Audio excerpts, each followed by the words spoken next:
ایک خاص بات کی طرف توجہ دلانا ہے کہ مالی نظام جو ماہ رمضان المبارک میں قائم ہے اور لوگ مالی عبادتیں بھی جو کثرت سے انجام دیتے ہیں، اس میں بھی ہمیں بہت شفافیت لانے کی ضرورت ہے۔ جس طریقے سے آپ دیگر عبادتوں میں حسن اور خوبصورتی کا انتخاب کرتے ہیں، اسی طور پر اس کو بھی بڑے خوبصورت انداز میں انجام دیں۔ یہ نہیں کہ جو ملا اسے آپ دے دیں، کیونکہ آج زکوٰۃ وصولنے والے آپ کو ہر گلی کوچے میں مل جائیں گے۔ زکوٰۃ وصولنے کے نام پہ آج درجنوں مدارس آپ کو مل جائیں گے، مگر واقعی زکوٰۃ کا کون مستحق ہے، آپ اس کو بھی اپنی ترجیحات میں شامل کریں۔ درجنوں خواتین مسجد کے دروازوں پہ کھڑی ہوتی ہے، میں نے تو بارہا کہا کہ آپ دینا بند کر دیں یا آنا بند کر دیں گے۔ بہت ساری خواتین ہوتی ہیں جو مستحق زکوٰۃ نہیں ہے، نہ مستحق صدقات و خیرات ہیں، یہ انہوں نے اپنا ایک پیشہ بنا رکھا، لہذا ہم اپنی قوم کی ضرورت کو پورا نہیں کر رہے ہیں، ہم اپنی قوم کو گداگر بنا رہے ہیں دے دے کر کے۔ مستحق کون ہے؟ وہاں تک پہنچے، نماز ادا کرنے جس طریقے سے مسجد تک ہم آتے ہیں، ہماری یہ بھی ذمہ داری ہے کہ مالی عبادتوں کو انجام دینے کے لیے ہم مستحقین تک پہنچے۔ اسی طور پر ایسا نہیں ہے کہ جو مدارس والے رسید لے کر کے آ گئے ہم اسے کاٹ کر کے دے دیں، بلکہ ہماری ذمہ داری ہے کہ جس مدرسے کو ہم دے رہے ہیں ہم یہ بھی غور کریں کہ وہ مستحق ہے یا نہیں ہے، یا پھر ایسے افراد سے رابطہ کریں جو بتا دے کہ واقعی یہ ادارہ مستحق ہے تو آپ وہاں تک دیں۔ اگر حسن زکوٰۃ کا اگر حسن نظام قائم ہو جائے نا تو ہمارے قوم کی بہت ساری ضرورتیں پوری ہو سکتی ہے۔ لہذا زکوٰۃ ادا کر رہے ہو یا صدقات و خیرات ادا کر رہے ہو، دیکھیے آج کی تاریخ میں ہر کوئی اپنے آپ کو مال لینے کا مستحق سمجھتا ہے، چاہے وہ فرد ہو چاہے ادارہ ہو۔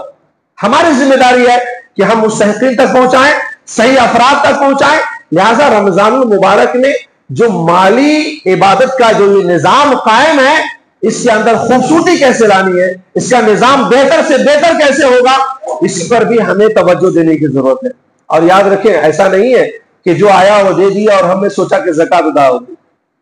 ہمارا جتنا مال ہے نا سب کا آپ مسئلہ معلوم کریں، روپے کی شکل میں ہو، چاہے وہ سونے کی شکل میں ہو، چاندی کی شکل میں ہو، کاروبار کے مال کی شکل میں ہو یا کسی اور شکل میں ہو، سب کا مسئلہ علماء کرام سے رابطہ کریں، معلوم کریں، اور پھر آپ ہر ایک کی زکوٰۃ مکمل طور سے ادا کریں۔ لوگ کہتے ہیں کہ مولانا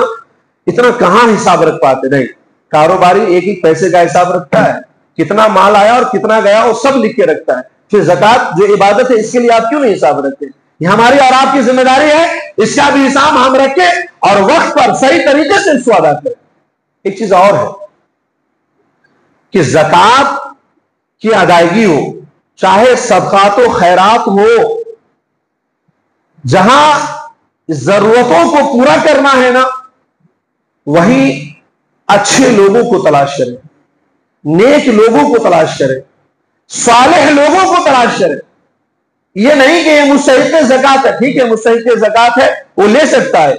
مگر دینے کے لیے بھی ہماری ایک ذمہ داری اور یہ بھی ہے کہ ہم اچھے لوگوں کا انتخاب کریں،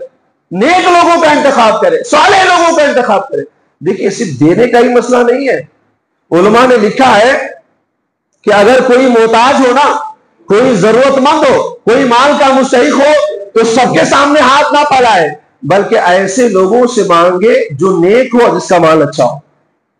لینے کے معاملے میں بھی یہ نظام ہے کہ لینے والا ہر ایک کا نہ لے لے، پتہ نہیں کس کا مال حرام کا ہے، کس کا مال خراب ہے، کس کا مال کیسا ہے، سب کا مال نہ لے لے، بلکہ کوشش ہے کہ لینے والا بھی اچھے انسان سے لے جس کے بارے میں اسے یقین ہو چلے کہ واقعی نیک ہے، اس کا مال بہتر ہے۔ اسی طور پر مال دیتے وقت بھی یہ نظام قائم ہو کہ مال ہم ایسے شخص کے ہاتھ میں دے کہ جو واقعی نیک بھی ہو، صالح ہو، بہتر ہو، اچھی جگہ پر خرچ کرتا ہو اور واقعی ضرورتوں کا مستحق ہو۔ اس لحاظ سے مالی عبادتوں کے اندر ہمیں اس نظام کو بھی ترجیح دینے کی ضرورت ہے کہ مستحقین تک پہنچائے، اور مستحقین میں جو زیادہ مستحق ہے اس کو اپنی ترجیحات میں شامل کرے، اور پھر اس میں بھی جو نیک اور صالح لوگ ہیں ایسے لوگوں کا انتخاب کریں۔ غریب ہے، مسکین ہے، قرض دار ہے، مسافر ہے، راہ خدا میں نکلا ہوا ہے، یہ سارے کے سارے لوگ مستحق زکات ہیں، مگر آج کی تاریخ میں ان کی ضرورتوں کی تکمیل کے ساتھ ساتھ آپ کے مال کا جو مستحق ہے وہ دینی ادارہ بھی ہے۔ سب سے پہلے تو آپ کوشش کریں کہ اپنے جو رشتہ دار ہیں ان کی ضرورتوں کو ہم پورا کریں، ورنہ آج کا تو رشتہ داری کا معاملہ یہ ہو گیا ہے کہ انسان ان کو چھوڑ کر ہر جگہ دینے کے لیے تیار ہے۔ اگر وقت ہوتا تو میں تفصیل سے بتاتا کہ پھر رشتہ داروں کو کیسے شامل کریں۔ کوشش ہو کہ پہلے اپنے جتنے رشتہ دار ہیں سب پر نظر دوڑائیں، اگر واقعی کوئی مال کا مستحق ہے تو پہلے وہاں پہنچائے، پھر اگر اڑوس پڑوس کے لوگ ہیں انہیں پہنچائیں، پھر آپ کی نظر میں جو انہیں دے، اور دینی ادارے کو بھی شامل کرے۔ بالخصوص آج کی تاریخ میں دینی اداروں کا تحفظ اگر کسی سے ہے تو مسلمانوں کے زکات کے مال اور ان کے جو مال ہے انہی سے ضرورتوں کی تکمیل ہوتی ہے، اور اس کو اپنی ترجیحات میں اس لیے شامل کرنا ہے کہ یاد رکھ لیں کہ اگر ہمارا دین محفوظ ہے، قرآن و سنت اگر محفوظ ہے، دینی شعار محفوظ ہے، یہ مسجدیں محفوظ ہے، یہ مسجدوں کے مصلے محفوظ ہے، قوم کے اندر دینی شناخت محفوظ ہے، تو یہ مدرسوں کی دین ہے، مدرسوں کی وجہ سے۔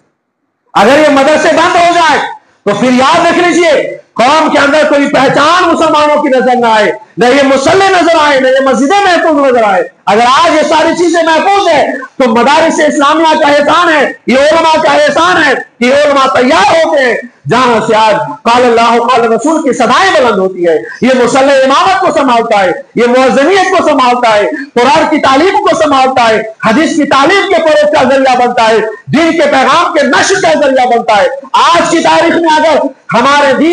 دین محفوظ ہے، ہمارے دین کی پہچان اگر محفوظ ہے تو اس کی بنیادی وجہ مدارس اسلامیہ ہیں۔ اس لحاظ سے مدارس اسلامیہ کی طرف متوجہ ہونا یہ ہماری بہت بڑی ذمہ داری ہے، چاہے اس کے تعمیری کام ہو،